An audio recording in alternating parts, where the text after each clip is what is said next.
Welcome to Sri மகா Ganapathi YouTube channel. இன்றைக்கி நம்ம பார்க்க போகிற டாபிக் என்னென்னு கேட்டிங்கன்னா, இப்போ நம்ம ரீசெண்டாக கருப்புன்னு ஒரு சூர்யா படம் ஒன்று வந்துச்சு. அதில் பார்த்தீங்கன்னா அநியாயம் பண்ணதுக்காக மிளகாயை அரைச்சி கருப்பர் மேலே பூசுகிற மாதிரியும் அந்த இதனால் கருப்பர் அவங்கள பழி வாங்குற மாதிரியும் காமிச்சிருப்பாங்க. அதே போல் தமிழ்நாட்டில் ஆனைமலை மாசாணியம்மன் கோவில்லையும் இதே ஃபார்முலா தான்.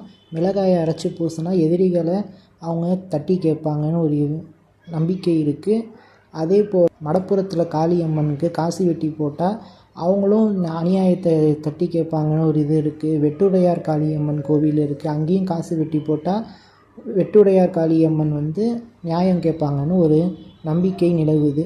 ஸோ இதே போல் தமிழ்நாட்டில் இன்னும் பல வகையான கோவில்கள் இருக்குது. அங்கெல்லாம் போயிட்டு நம்ம காசை வெட்டி போட்டாலோ இல்லை மிளகாயை அரைச்சி பூசினாலோ எதிரிகள் உண்மையிலேயே அழிவாங்களான்னு கேட்டிங்கன்னா கண்டிப்பாக அழிவாங்க. ஆனால் உடனே அது நடக்குமான்னு கேட்டிங்கன்னா அதுக்கு கேரண்டி கொடுக்க. ஏன் அப்படின்னா, இப்போ நம்மக்கிட்ட ஒருத்தவங்க அநியாயம் பண்ணுறாங்க, நம்மளை நம்ம சொத்தை அபகரிச்சுட்டு நம்ம வெளில துரத்திட்டாங்க, இல்லை நம்மளை வேலையை பிடுங்கிக்கிட்டு அவமானப்படுத்துகிறாங்க, அசிங்கப்படுத்துகிறாங்கன்னா அப்போ அவங்களுக்கு நல்ல நேரம் நடக்குதுன்னு தான் அர்த்தம்.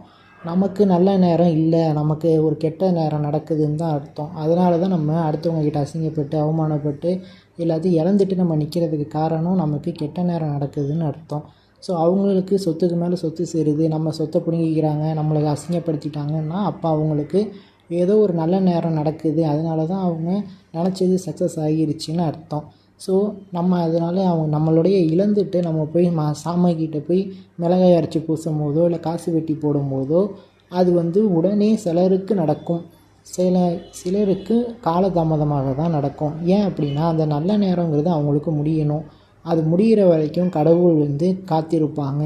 காத்து இருந்து அந்த நல்ல நேரம் முடிஞ்சு அவன் அந்த தப்புக்கு தண்டனை அனுபவிக்கணும்னு ஒரு கெட்ட நேரம் அவனுக்கு ஆரம்பிக்கும் போது அந்த நார்மலான கெட்ட நேரத்தோடு ப்ளஸ் சேர்ந்து இந்த தப்புக்கான தண்டனையும் சேர்ந்து 2 மடங்காக அந்த தப்பு செய்த நபர் அனுபவிப்பார்.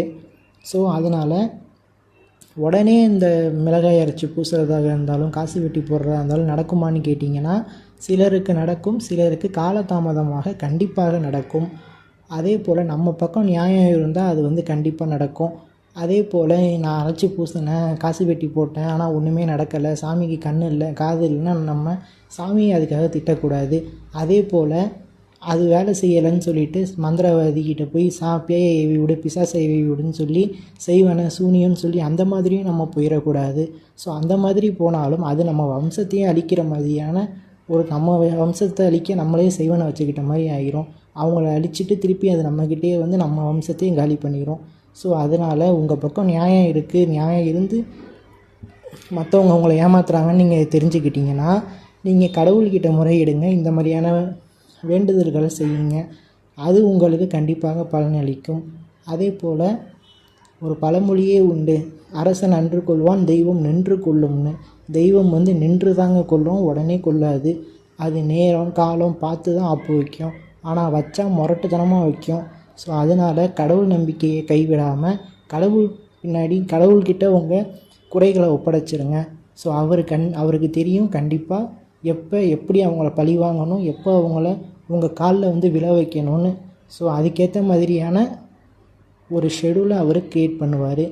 ஸோ நம்ம வீடியோ பிடிச்சிருந்தால் சப்ஸ்கிரைப் பண்ணிக்கோங்க, நம்ம சேனலுக்கு தொடர்ந்து உங்களுடைய ஆதரவை வழங்குங்க.